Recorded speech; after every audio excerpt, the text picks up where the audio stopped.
ഭാര്യ എന്നാൽ ഭരിക്കപ്പെടേണ്ടവൾ, ഭർത്താവ് ഭരിക്കേണ്ടവൻ അല്ല.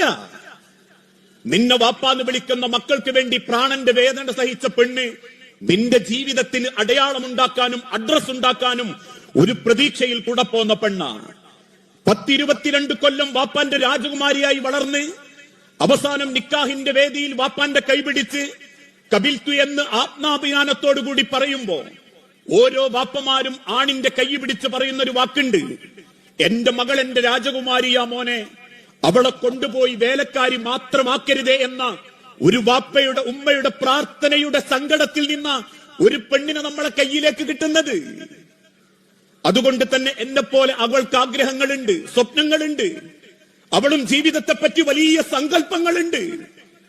ഞാൻ കൂട്ടിക്കൊണ്ടുവന്ന പെണ്ണ് എന്റെ അകത്ത് ചാരത്ത് കിടന്നുറങ്ങുമ്പം നെഞ്ചുപൊട്ടി കണ്ണു നിറഞ്ഞ കിടങ്ങുന്നതെങ്കിൽ ഞാൻ എത്ര ഭംഗിയിൽ ജീവിച്ചാലും എനിക്കെത്ര സൗന്ദര്യമുണ്ടെങ്കിലും ഈ ലോകത്താരും മോഹിക്കുന്ന ഒരാണായി ഞാൻ മാറിയിട്ടുണ്ടെങ്കിലും അള്ളാഹുവിന്റെ തിരുദൂതൻ ഓർമ്മപ്പെടുത്തി, ആണുങ്ങളിൽ ഏറ്റവും നല്ലവൻ വീട്ടിലുള്ള പെണ്ണിനോട് ഏറ്റവും മര്യാദക്ക് പെരുമാറുന്നവൻ.